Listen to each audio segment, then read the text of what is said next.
Hi, welcome to today's video.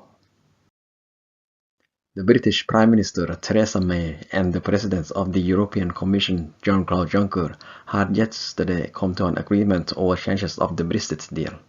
The changes also included not to make the backstop solution a permanent solution. The lawmakers at the House of Commons are voting over the changes today. Last time the House of Commons voted over the changes of Brexit deal, the changes were voted down. Theresa May couldn't get her own political party to back the changes. May has said that if the Brexit deal didn't get approved, the UK might not even be able to leave the EU.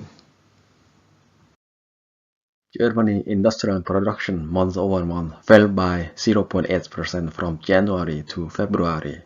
The market was expecting an increase by 0.5%. The January value got revised up from minus 0.4% to plus 0.8%. The underlying trend is still weak. The decline in February was mostly from the automotive industry, which declined by 9% from January.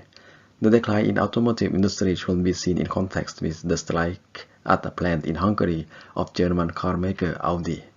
Due to the strike, Audi lost access to central automotive parts, which has led to the temporary shutdown of their factories in Ingolstadt.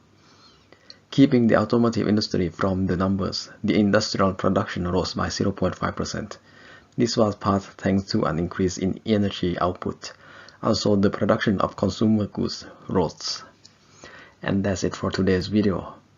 Check the video description for more details. Thank you for watching.